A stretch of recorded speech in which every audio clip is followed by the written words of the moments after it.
Estamos gravando. Tá todo mundo nessa página aqui comigo com conjuntos numéricos, no capítulo 2? Sim. Ótimo. Pessoal, introdução.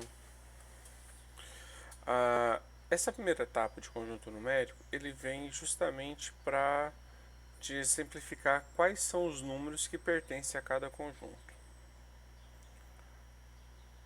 Nós temos inicialmente o conjunto dos números naturais,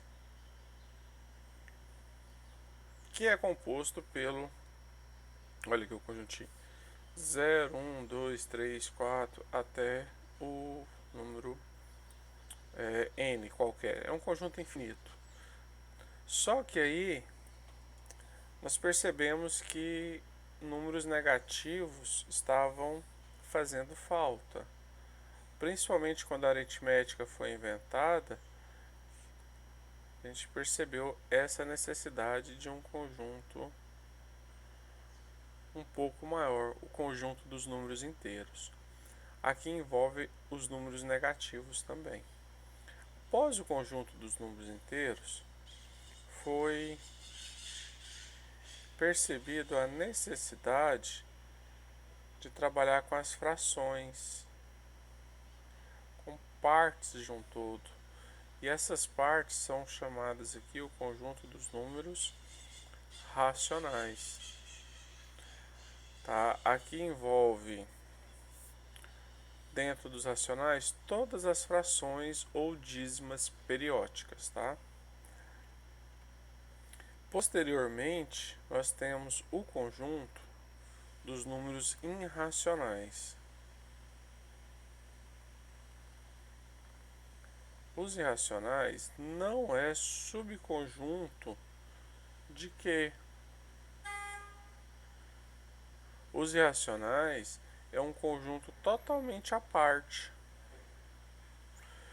Aqui eu tenho subconjuntos, os naturais está contido em Z, que está contido em Q. Agora, Q e I são conjuntos disjuntos, não tem elementos em comum. Então, o número ele é racional ou ele é a negação do racional, ele é irracional, tá? Nunca os dois. Quando a gente faz a união desses dois conjuntos, quando a gente junta tudo, deixa eu pegar uma cor aqui mais visível aqui, acho que essa aqui vai mais. Quando a gente faz a união desses conjuntos, eu queria que ficasse visível. O verde foi sobre o verde, quase o azul sobre o azul. Quando a gente une os dois conjuntos, a gente está falando do conjunto dos números reais.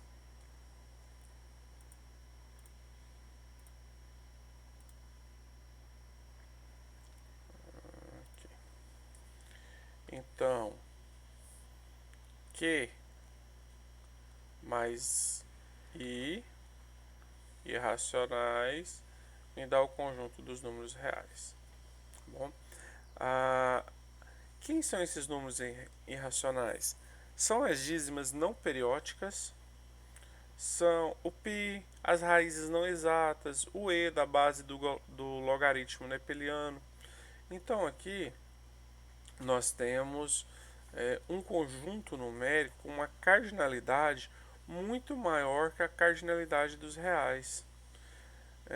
Eu estou querendo falar para vocês que dentro desse conjunto tem muito mais elementos, muito mais números do que aqui dentro. Tá? O conjunto dos irracionais é muito maior do que dos racionais. Tá bom? A cardinalidade dele nos diz isso.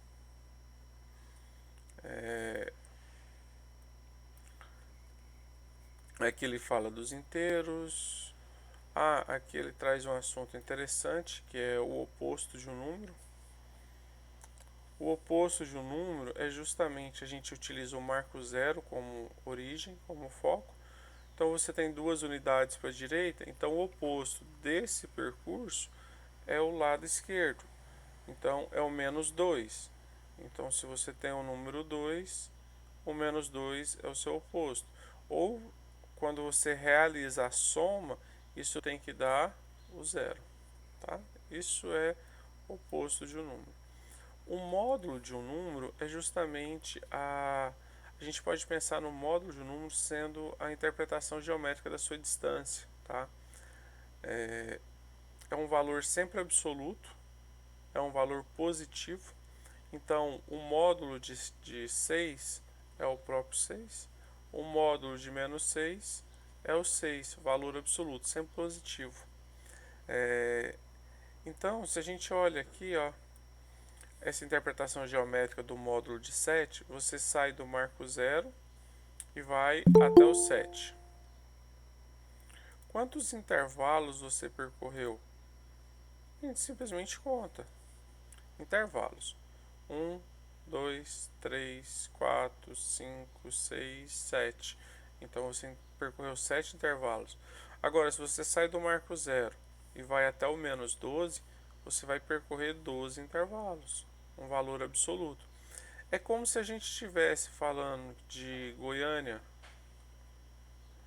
a Caldas Novas com uma distância de não lembro muito bem a distância, 140 km. E se eu estivesse falando de Caldas Novas a Goiânia, sendo uma distância de menos 140 km, não faz sentido. O tanque do carro não vai encher. Não tem distância negativa. A distância ela é positiva. Então aqui é 140 km também. Então tanto faz se eu estou indo ou se eu estou voltando. O percurso é o mesmo. Então, em valor absoluto, isso é a interpretação geométrica do módulo.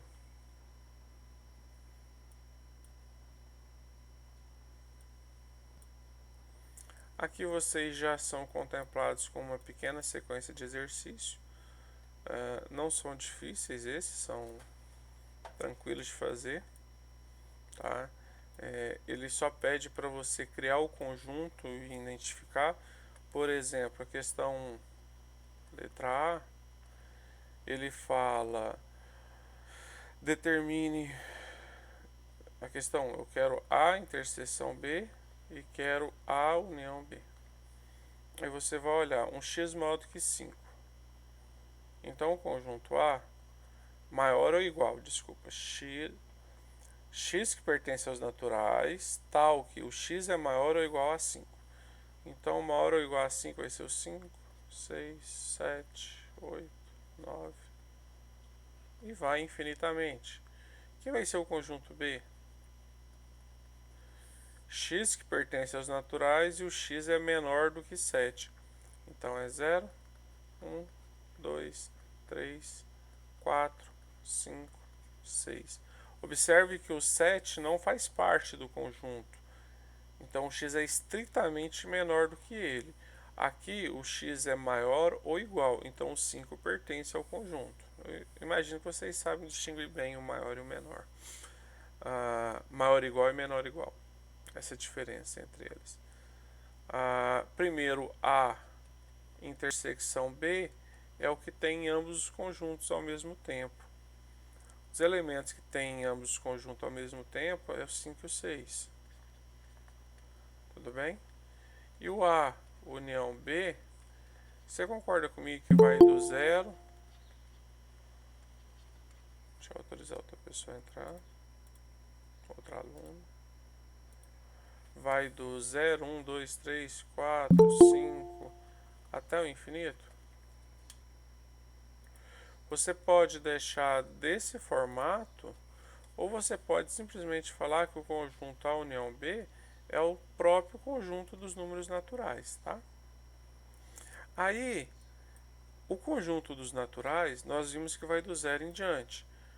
Mas tem um detalhe aqui que é bom ressaltar. Quando a gente coloca o símbolo dos naturais acrescido de um asterisco, quer dizer que a gente está eliminando o elemento zero.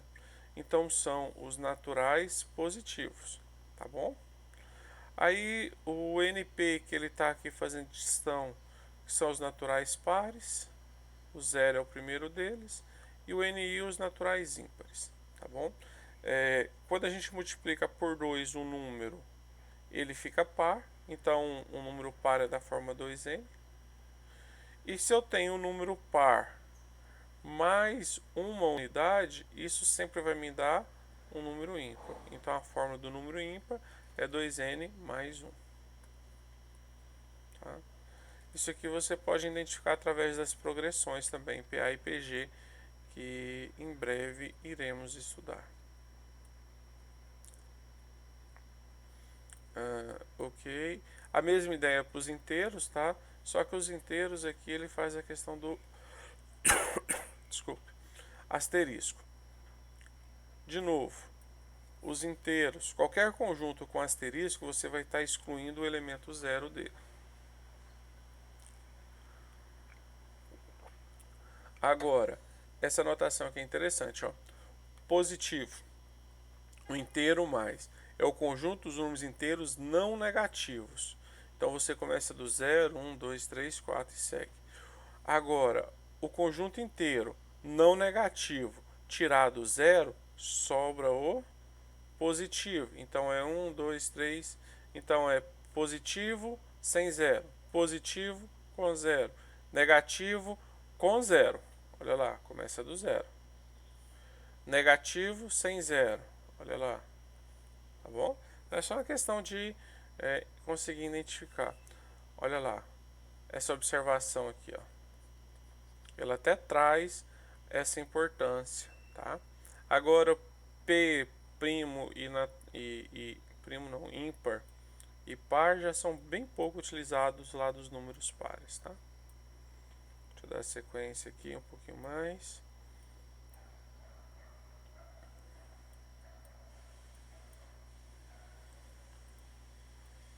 Aí vem essa sequência de exercício de vocês.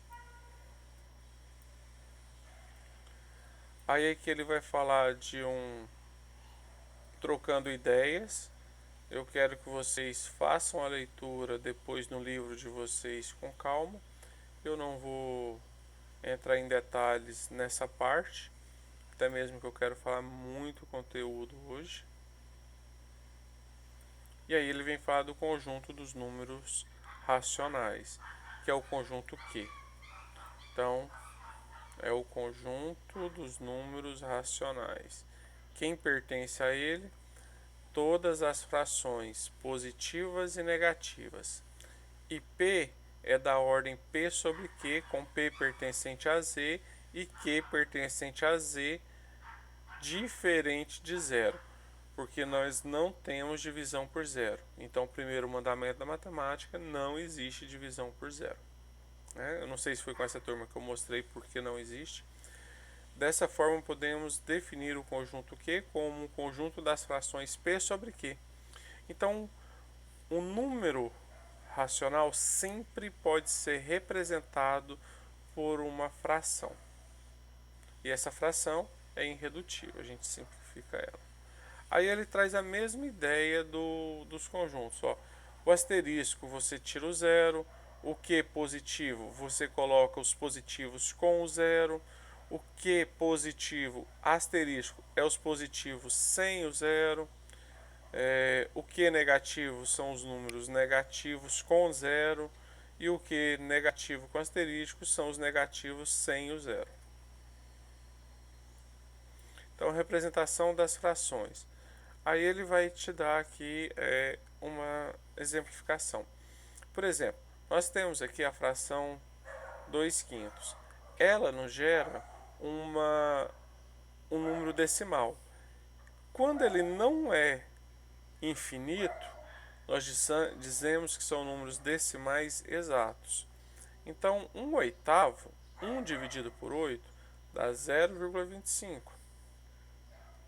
35 dividido por 4 dá 8,75. E esses são exemplos de decimais exatos.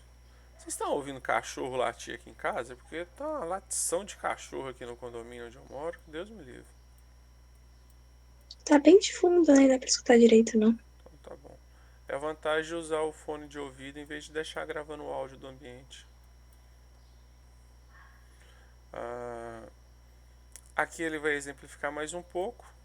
Só que aqui ele está falando de números que tem... Opa! Esse aqui é um exato também, né? Porque esse aqui é 0,4. 2 dividido por 5 é 0,4. Lembrando que o zero à direita da vírgula não vale nada, que o 0,4 é a mesma coisa que 0,40, que é igual a 0,400, que é igual a 0,4000 infinitos zeros, tá? Esses zeros à direita não valem nada. Continua sendo um decimal exato, tá vendo? 0,4. Só que eu tenho casos onde isso não acontece. Eu tenho dízimas periódicas. Observe que o 0,666, que foi resultado da divisão de 2 por 3, ele pode ser representado assim, ó. É mais limpo. Você está vendo que o padrão ou a repetição não é o dígito 6? Então você coloca essa barrinha sobre o 6 para indicar essa repetição. Eu imagino que muitos já viram isso aqui, começaram a ver isso aqui em oitavo ano. Tá? Ontem eu estava com uma turma do IF mesmo, no primeiro ano. Eu tinha 3 alunos que foram alunos meus do nono ano em colégio particular. E isso aqui eu tinha certeza que já tinha visto, né? Porque foi aluno meu. Agora, eu tenho esse tipo de mais uma divisão. Professor, Oi. lá naquela dízima periódica ali de 2 por 3, se colocar 0,67, vai ficar errado? Redundando? Olha, se a gente tivesse fazendo com conta, não. Se a gente tivesse trabalhando com alguma continha, porque senão fica parecendo, é igual eu comentei, posto de gasolina. Eles colocam dígito que não tem nem dinheiro para voltar. Dá vontade de abastecer lá, coloca para mim 1 litro de gasolina, dou a nota de 10 e peço troco. E não sai sem me dar aquela fração de 0,1 centavo. Então não faz muito sentido a gente trabalhar com esse tipo de conta, principalmente se estiver lidando com dinheiro. Agora, em alguns cálculos, a gente precisa de uma precisão maior do que duas casas, tá? Quando a gente não está relacionando dinheiro.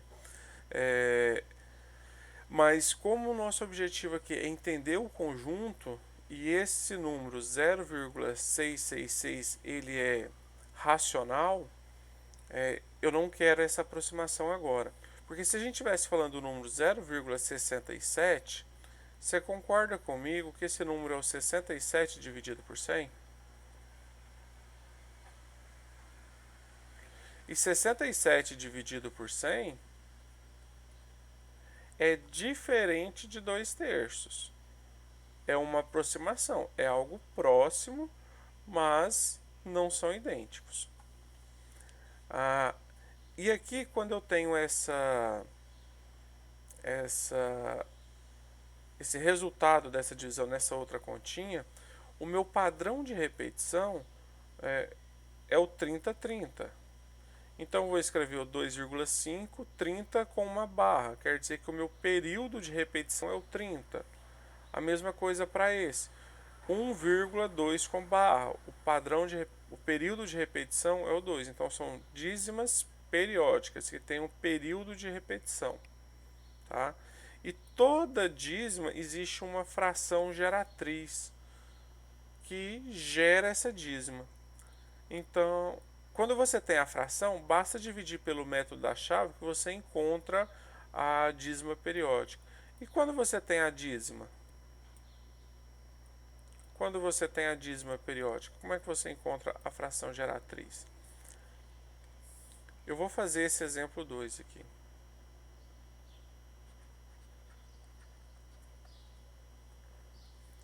Se você tem um 0,8 na barra, isso aqui não é a mesma coisa que 0,8888 infinitamente? E a gente não sabe qual fração isso representa. Então eu vou chamar essa fração de um x, um simples x. Agora, como o meu período de repetição aqui é apenas o dígito 8, então eu irei multiplicar toda essa linha por 10.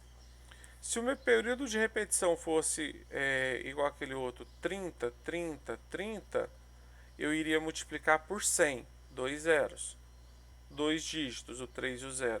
Se o período de repetição fosse o 4, 5, 1, três números, eu iria multiplicar toda a conta por 1000. Esse é o parâmetro que a gente faz. Mas tudo bem. Multiplicando 0,888 por 10, a vírgula desloca uma casa. Então fica 8,8888 igual a 10x.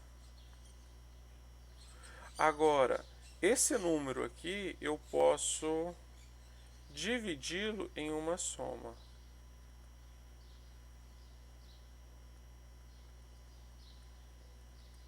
Então esse 0,888 pode ser dividido em uma soma. Porém, esse 0,8888 nós chamamos de x. Então eu tenho 8 mais x igual a 10x. Então isso é 8 igual a 9x, porque esse x passou negativo. Esse 9 passa dividindo. Então x vai ser igual a 8 nonos.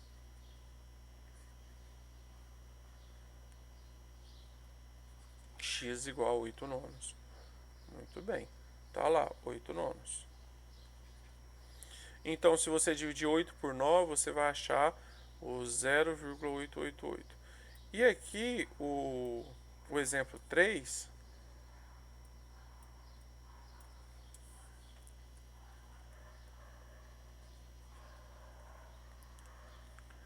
O exemplo 3, ele está te dando aqui um período de repetição diferente. Olha lá, 0,96.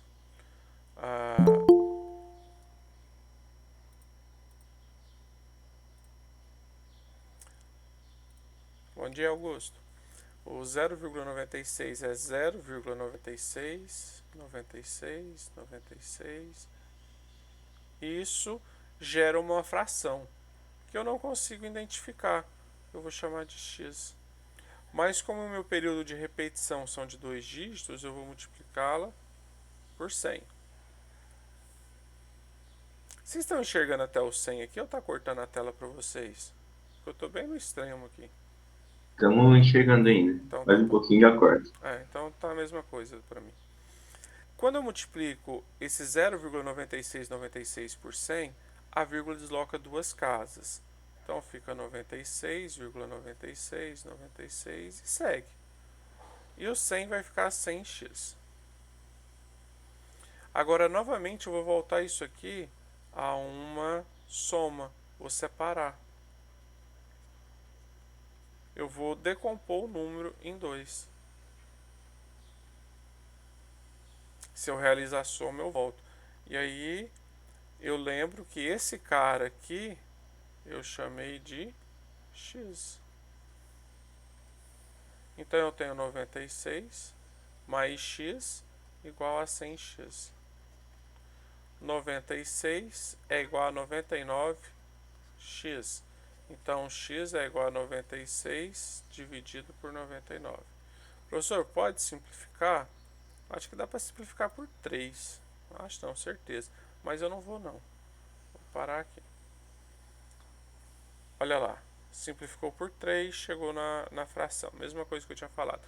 Eu não vou simplificar porque eu quero concluir com vocês um raciocínio aqui que muitos devem lembrar disso. Olha, quando você tem um período de repetição, se nós tivéssemos aqui, por exemplo, o 0,7, isso aqui, a fração geratriz ia ser o 7 sobre 9. Se nós tivéssemos o número 0,2, que é um período de repetição, a fração geratriz ia ser o 2 sobre o 9. Certo? Entenderam como chega nessa fração geratriz quando a gente tem um número só com período de repetição? Porém, todos esses casos, quem fica à esquerda da vírgula tem que ser exclusivamente o zero, tá? Só o zero. Aqui, a mesma ideia.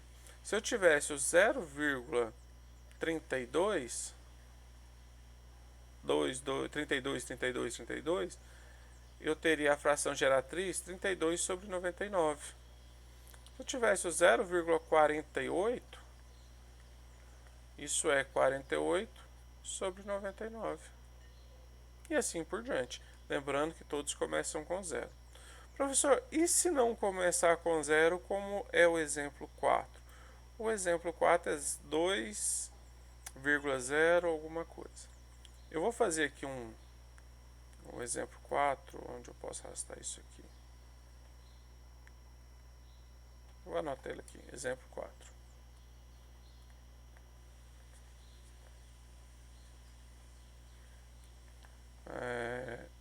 O número que eu tenho é o 2,0454545.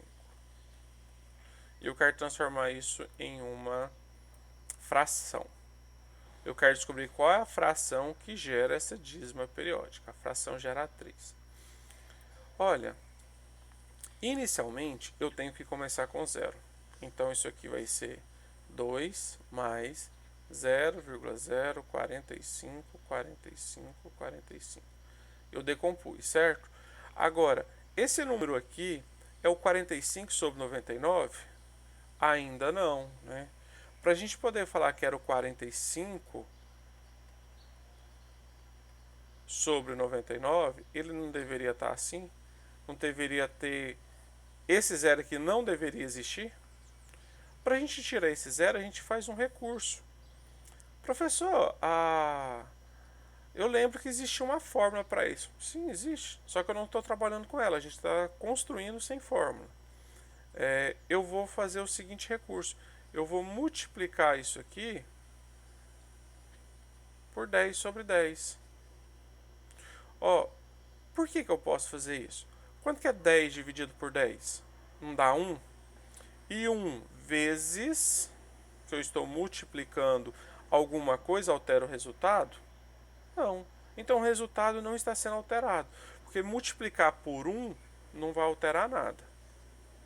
Mas aí, quando eu faço essa multiplicação, eu vou multiplicar numerador e denominador. O numerador... Professor, Oi. mas por que é dividido por 10 e não só multiplicar por 10? É porque se eu multiplico... Por exemplo, se você tem o número 2 e você multiplica por 10, isso dá 20. E o 2 é diferente de 20. Mas se você tem o número 2 e multiplica por 10 sobre 10, isso aqui fica 20 dividido por 10, que é o próprio 2. E 2 é igual a 2. Eu não altero a minha conta. Eu não faço alteração. Porque eu não só por 10 aqui. Porque eu quero deslocar a vírgula sem alterar a minha linha de conta. E 10 dividido por 10 dá 1. E meu computador quase travou. 10 dividido por 10 dá 1. E 1 vezes um resultado não alterou. Lá em cima, a gente multiplicou por 10 porque nós estamos em uma equação. Olha lá o sinal de igual. Na equação, o que eu faço do lado esquerdo e faço do lado direito, imagina que isso é uma balança de pratos. Você tem lá a balancinha de pratos aqui, ó. O peso que você coloca de cá, se você acrescenta um item de cá e acrescenta o mesmo item de cá, ela vai permanecer em equilíbrio. Então, aqui eu posso multiplicar por 100, por 10, ambos os lados que mantém. Agora, aqui eu estou sem a igualdade. Aqui eu estou sem o sinal de igualdade para fazer isso. Tá? Eu não igualei a nada. Eu só estou trabalhando com esse número. E aí, quando eu faço esse numerador vezes 10, a vírgula desloca uma casa. Isso fica 0,45, 45, 45. Porém, embaixo, o denominador, eu vou ter que multiplicar 1 vezes 10, que vai dar 10. Observe que se eu fizer essa divisão, a vírgula não desloca uma casa, não volta para a linha de cima, foi apenas uma conta inversa, que habitualmente a gente faz. Agora eu tenho uma informação boa. eu sei que esse 0,4545 tem esse comportamento. Então isso aqui é 45 sobre 99, dividido ainda por 10. Divisão de fração, a gente resolve como? Não conserva a primeira fração e multiplica pelo inverso da segunda. Então isso fica 2 mais 45 sobre 990. Tira o MMC. O MMC aqui é 990. 990 dividido por 1 é 990. 990 vezes 2 dá 1800. Não, minha calculadora saiu daqui porque eu vou ter que fazer mais umas contas. Só um minutinho, pessoal. Minha filha pega minha calculadora científica, fala que é telefone, quer ligar para a avó dela. Aí nunca tá onde eu deixo. É 990 vezes 2, né? Que dá 1980, perdão. 1980 mais 1990 dividido por 1990 dá 1 mais 45. Quando eu somo 45, eu tenho 2025 dividido por 990. E se a gente for para cá aqui, ó, voltando, olha lá, 2025 dividido por 990. Então a gente chegou no mesmo resultado. A única diferença é que a fração nossa ainda não foi simplificada, tá bom? Se você utilizar a calculadora aqui, você vai identificar que gera justamente aquela dízima periódica, tá bom?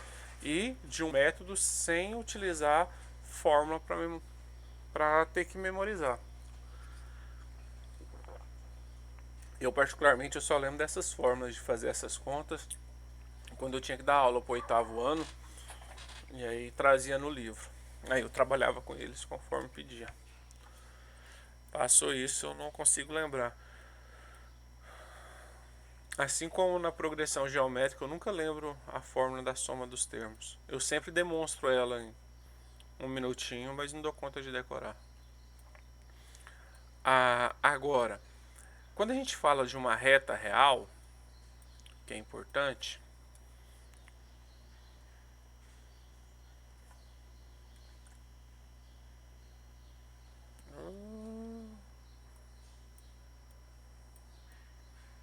reta real.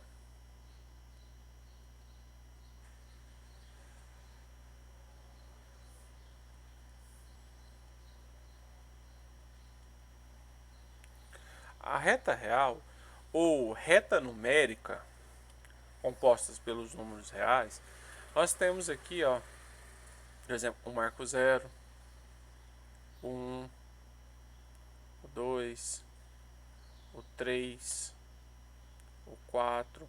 Isso segue infinitamente. Para a esquerda nós temos o menos 1, o menos 2, o menos 3, e ela também segue infinitamente. Observe que aqui do 0 para cá a gente está falando do conjunto dos números naturais. Quando a gente pega tudo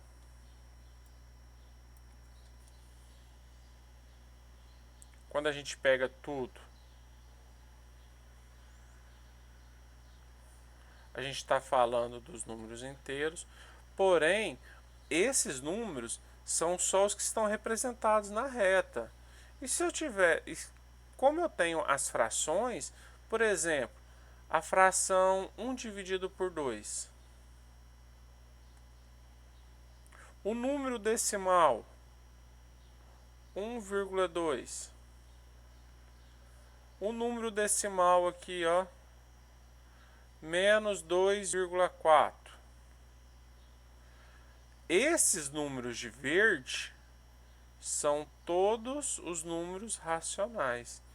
Mas se você aproximar e colocar aqui, por exemplo, professor, eu vou colocar aqui o 2,3, aqui ó, 1,2, 1,3. Vou aproximar mais. Professor, eu vou colocar aqui 1,25. Eu vou aproximar mais. Aqui já diminuiu o zoom. Mas se a gente pudesse ir aproximando isso infinitamente. E lembrando que um ponto ele é adimensional, né? Desculpa, deixa isso para geometria espacial. Então a gente vai marcando todos os pontos aqui e vai aproximando. À medida que a gente vai aproximando, vai surgindo mais lacunas. E essas lacunas que a gente não consegue preencher são preenchidas pelos números irracionais.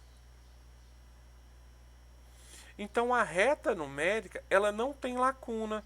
Todo esse espaço que você achou que não tinha número, ela tem um número irracional. E alguns desses números irracionais são mais famosos, como o π e o e, o ezinho.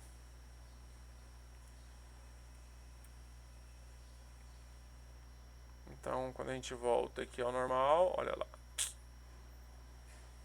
São números irracionais. Então, a reta real, ela é contínua. Contínua. Ela não tem salto. Qualquer lugar que você passar, você está escolhendo, parei aqui. Tem um número. Se você estiver passando, parei aqui, tem um número. Agora, vocês querem ouvir algo interessante? Imagina que você está com essa reta numérica aqui e você vai jogar um dardo. Você joga esse dardo. Ele sempre vai ser... Você sempre vai acertar a reta, um ponto qualquer, certo? Você jogou esse dardo não sei se estou falando certo, o goiano põe R demais. Você jogou esse dardo na reta. E aí, você acertou um número. A probabilidade desse número que você tenha acertado ser um número racional, ela é zero. Porque o conjunto dos irracionais é muito maior. A cardinalidade dele é muito superior.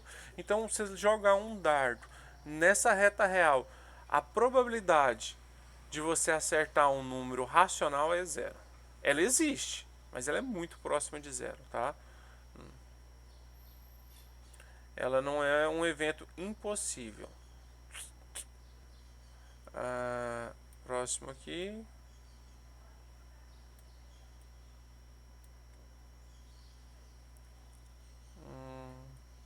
Aqui ele está falando mesmo. Aqui ele traz mais um pouquinho de informação, às vezes um pouquinho diferente.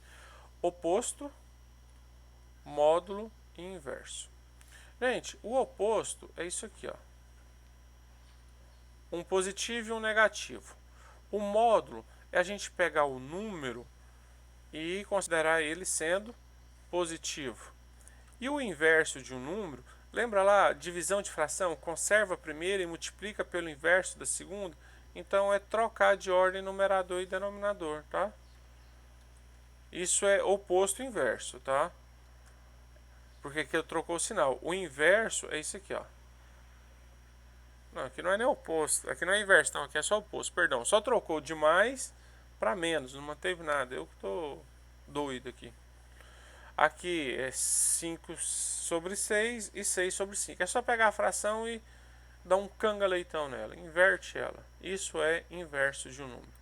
De tal forma que quando você soma o inverso, você soma esses dois números. Deixa eu ver se ele falou aqui que deu um. Não, já caiu no exercício. Toda vez que você somar, ou aliás, multiplicar esses inversos, esse resultado tem que ser 1, tá? Então, no produto de dois números, um sendo o inverso do outro, o resultado é 1.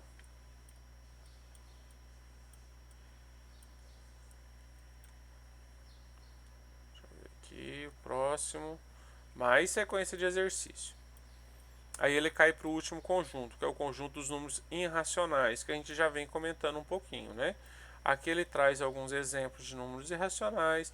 Olha, professor, Existem dízimas que não são periódicas. Olha só esse padrão. Ah, professor, é 21, 211, 1. Existe um padrão?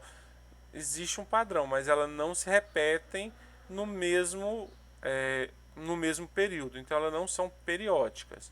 Ela tem um padrão, mas não periódico. Então, todos esses números são números irracionais. Olha lá. Lá vem aquele tal pi. Quando ele começa, não para mais. Por quê? Porque é um número que possui infinitas casas. Eu lembro quando eu estava na graduação ainda, acho que 2008, eu li um artigo que tinham já calculado 1 bilhão de casas após a vírgula do número pi e não tinha encontrado nenhum padrão de repetição ainda.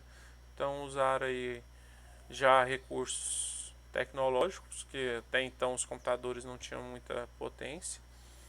Vocês sabiam que o computador que levou o homem à lua é muito inferior ao celular que você tem na mão, né? O processador dele, nem compara um com o outro. Então temos aqui alguns exemplos de números irracionais. Professor, Oi. não achou porque é 1 trilhão. 1 bilhão tá pouco. O que eu vi em 2008 era 1 bilhão. Já chegou a mais? Eu tô meio desatualizado.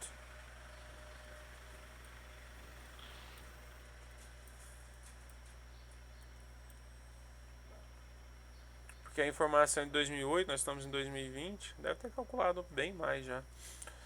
O número cuja representação decimal infinita não é periódica é chamado de número irracional.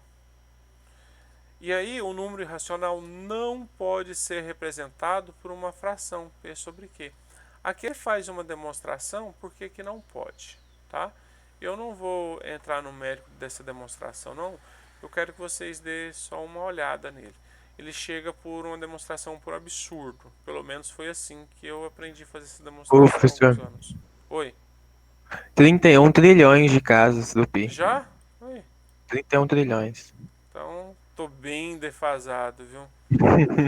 Não, na época saiu até em artigo de revista, Não, revista o cara acadêmica, agora, o engenheiro que descobriu, ele tá até no Guinness. tá vendo? Ele ficou 4 meses fazendo a conta. O computador rodando, né? Porque ele em si não, porque senão teria, não conseguia nem escrever de 1 até esse número. Tá, então aqui nós temos, obrigado pela informação. Aqui tem uma pequena demonstração, eu não vou comentar ela agora com vocês, acho que não precisa. E aí ele fala do conjunto dos números reais, que é justamente a soma dos racionais com os irracionais, que eu comentei no início da aula. Vantagem de documentarem, pode dar uma mudada na sequência boa do livro. Aí ele fala de uma representação geométrica do conjunto, que é justamente a reta real, aproximar pontos que a gente comentou recentemente aqui do lado esquerdo. Ganha-se mais uma sequência de exercício e aqui vem intervalo.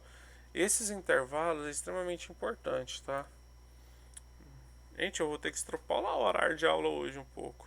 Muita coisinha que eu quero falar ainda. A aula hoje é pesada. A última foi light, tá? Compensa jogando tudo para agora. O conjunto dos números reais possui também subconjuntos denominados intervalos, nos quais os elementos são determinados por meio de desigualdades, sejam os números reais A e B com A menor que B. Intervalo aberto de extremos A e B é o conjunto. Olha lá, esse aqui é o intervalo aberto, esse colchete para fora. É a mesma coisa que x, que pertence aos reais, tal que o x é maior do que A e o x é menor do que B. Ou A menor que x, menor que B. Tanto faz o sentido da leitura. Observe que quando ele não coloca, quando a gente está falando de intervalo aberto, deixa eu centralizar um pouco mais aqui. Quando a gente está falando de intervalo aberto, a bolinha aqui é bolinha aberta, não colorida. E aqui é estritamente menor ou maior. Então, qualquer número aqui dentro me satisfaz. Isso é a noção de intervalo. Agora, note que as bolinhas vazias, elas excluem os valores 3 e 4, 3 e 5. Então, o valor 3 e 5 não pertence ao intervalo, eles são excluídos. Intervalo fechado de extremidade A e B do conjunto. Ó, A e B, observe o colchete aqui. A chave, perdão. Eu estou perdido agora, até confundi. Está fechado. X, que pertence aos reais, tal que o A é menor ou igual a X, que é menor ou igual a B. Então, note que as bolinhas cheias, pintadas, coloridas, incluem os valores 3 e 5. Então, o 3 e o 5 já fazem parte desse intervalo. Tá? Então, aqui, vocês concordam que é um intervalo limitado, porém, aqui dentro existe infinitos números, né? Infinitos números. Porque a gente não está no conjunto dos números reais. Reais. A reta é contínua, não tem salto. Então, o intervalo fechado e aberto, fechado de extremos. Esse foi o que a gente comentou. Intervalo aberto de um e fechado do outro. Aberto à direita e fechado à esquerda. Olha lá. Fechado, aberto. X que pertence aos reais. 3 é menor ou igual a X, que é menor que 5. O 3 pertence ao intervalo. O 5 não pertence ao intervalo. E aí ele vai dando exemplo. Ó, aberto, fechado. 3 não pertence, 5 pertence ao intervalo. Notação, 3 menor que x, menor ou igual a 5. Eu gosto de usar isso aqui. Ó. Esse símbolo menor ou igual ou maior ou igual, como a gente gasta mais tinta de caneta para escrever, a gente também vai gastar mais tinta para colorir a bolinha. Esse símbolo de maior ou menor, como a gente gasta menos tinta para preencher, também vamos gastar menos tinta para marcar. Então ele vai excluir. Ó, gastou mais tinta, vai gastar mais tinta escrevendo o número. Então aqui ele está incluindo o número, aqui está excluindo o número. E aí do intervalo é isso, tá? Ah, ele chega na parte do infinito. Existe ainda os seguintes intervalos: do menos infinito a. Note que sempre quando estiver relacionado ao infinito, jamais poderá ser fechado. Isso fica errado. O infinito sempre é aberto. Então, menos infinito a A, então quer dizer que o x é menor do que A. O A, no caso, a gente estava falando que era o 3, x menor que 3. Qualquer número menor que 3 satisfaz. Agora, eu tenho o A fechado, quer dizer que o A bolinha é cheia, e o 3 quer dizer que o 3 é fechado aqui, perdão, o 3 é fechado, o 3 inclui a esse intervalo. Aqui, como o 3 é aberto, olha o símbolo aqui, aberto, virado para o lado direito, o 3 já não pertence ao intervalo. Aqui, do 3 a mais infinito, então vai do 3 incluindo o que está fechado até o infinito aberto positivo. E o último, do menos, ou do 3 também, só que intervalo aberto, excluindo o 3 e indo até o infinito positivo. Bom, isso é intervalo numérico. Agora eu tenho que fazer esse exemplo aqui com vocês. Esse aqui. Dados os intervalos x que pertence aos reais menos 1, x e 3, b, x maior do que 1 e c do menos 2 ao infinito, representados como se vê. Olha essa representação. Ele representou cada um desses intervalos aqui. Aí, ele pediu para a gente fazer a intersecção de A por B. A intersecção, está aqui o conjunto A, está aqui a representação do conjunto B através dos intervalos. A intersecção é o que é comum aos dois. Olha só o que é comum. O que é comum é justamente essa parte. Seguindo a bolinha aberta e bolinha aberta que não pertence. Então o intervalo é de 1 a 3. Agora ele quer a intersecção de BC. Mais uma intersecção. Conjunto B, conjunto C. Olha a intersecção aqui. a parte que é colorida nos dois. Então vai do 1 aberto ao 2 fechado, do 1 aberto ao 2 fechado. Ou anotação assim. A união nada mais é do que a soma. A união é tudo. É onde pega. Então tem esse trecho, esse pedaço aqui, por exemplo, veio desse, e esse pedaço aqui veio do conjunto B. A gente não precisa repetir, então pegou do menos 1, bolinha cheia, que abaixou, à direita. Então x maior que menos 1. X maior ou igual a menos 1, porque o menos 1 passa a fazer parte. Bolinha cheia, fechado. E aqui é a união do ABC. Ele uniu tudo. Se o B vai do 1 infinito, o outro vai do 2 ao menos infinito, a união é toda reta. Se é toda reta, é os reais. Amém. Pessoal, vou seguir mais um pouco. Ciência aí. Razão e proporção. Razão e proporção. Vamos lembrar de alguns conceitos fundamentais de estudos anteriores. Razão é divisão, tá? Razão nada mais é do que uma divisão.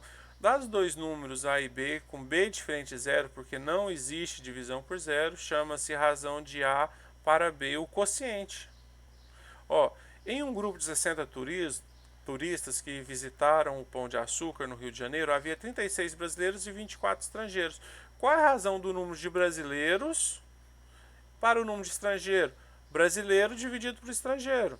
36 por 24, 3 para 2. Então quer dizer que a cada 3 brasileiros havia 2 estrangeiros.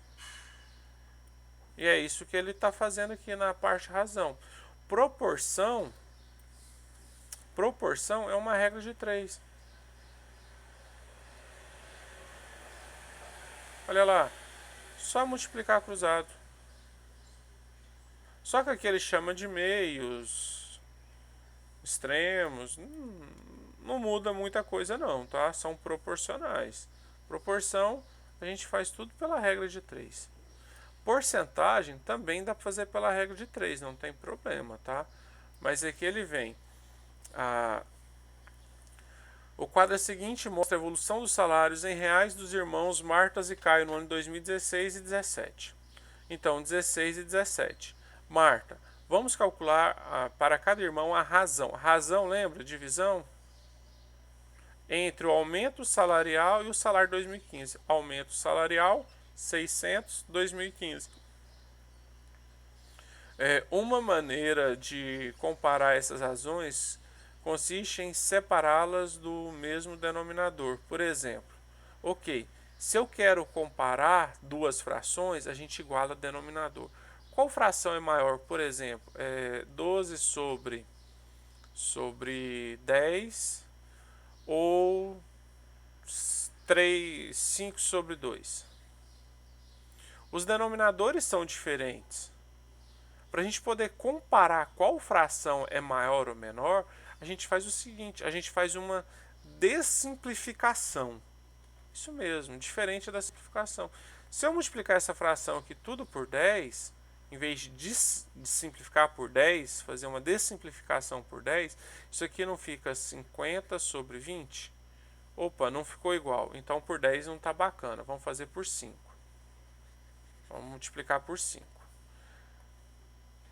Vou multiplicar essa fração por 5. Então isso aqui não fica 25 sobre 10? E de cá eu não tenho 12 sobre 10? Agora eu consigo comparar. Se tem o mesmo denominador, a fração que tem o maior numerador é maior. Então a gente está comparando duas frações, igualando os denominadores, tá? E aí, uma maneira de fazer isso, ele tá, em vez de igualar por 10, ele sempre vai igualar por 100. Quando a gente iguala os denominadores a 100, a gente está falando de porcentagem, porque porcentagem é divisão por 100. E aí fecha a parte de porcentagem, mas daria para fazer por regra de 3. Observe aqui, ó, ele montou uma regra de 3 aqui nesse probleminha para resolver. E aí fecha o capítulo. Amém. Aí vai até a sequência 43. Pessoal, tarefa de casa dessa semana é exercício, tá? Pra gente fechar. Então eu quero os exercícios do 1 até o 43, apenas os ímpares. Não precisa fazer o par. Professor, eu posso fazer tudo? Claro. Mas eu quero que me manda valendo nota máxima. Se tiver só os ímpares, já é nota máxima, tá? Do capítulo 2 inteiro. Então vai dar aí uns 20 e poucos exercícios para vocês. Para uma semana. Tá muito, mas não tá fora do padrão do IF para vocês, não. Dúvidas sobre o que é para fazer? Pessoal, conversa comigo. Eu tenho que fechar a Essa é a aula. Fechar a resposta? aula. Sempre. Não. Enunciado não precisa copiar. Só a Nossa, resolução. A do res- 1 até o 43 é Não, foda, hein? só os Bom. ímpares. Aí, Você não vai fazer tudo, é metade. só os ímpar. Reduziu pela metade, do 1 ao 43, ficando só os ímpares é metade, não é isso?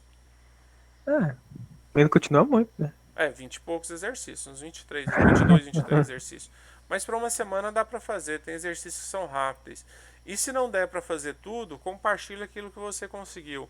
Eu vou tentar desconsiderar ou relevar se tiver faltando alguns exercícios ainda, tá? Na hora de avaliar, devido à O- quantidade. Tá bom? Professor, Oi. uma coisa que eu percebi lá no Moodle, não sei se o senhor fez de propósito, Hum, é tipo, por exemplo, o tempo de postagem era hoje, não é? Da última tarefa. acaba hoje à noite. Aí era pra ser hoje à Ontem. noite, hoje à meia-noite, ou amanhã à meia-noite.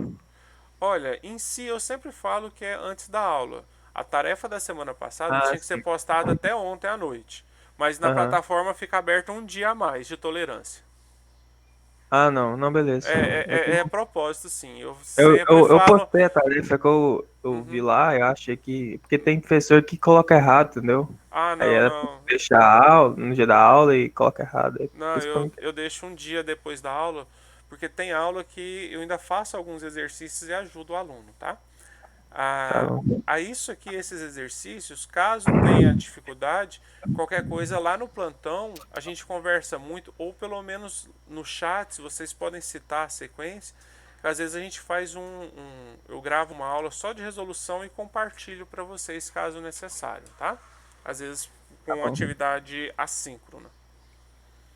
Gente, desculpe ter extrapolado o tempo, eu não gosto de fazer muito isso, mas hoje foi um conteúdo que eu precisava fechar o primeiro bimestre. Semana que vem, não fique sem fazer a tarefa, porque é a última que eu vou utilizar como ferramenta de avaliação para a nota que vai compor o primeiro bimestre de vocês. Abraço, fiquem com Deus, pessoal. Não dispensa. Peraí, deixa eu fazer a Até mais. chamada. Peraí. Deixa eu rodar a chamada aqui. Só Ezequiel. Tá, só Ezequiel.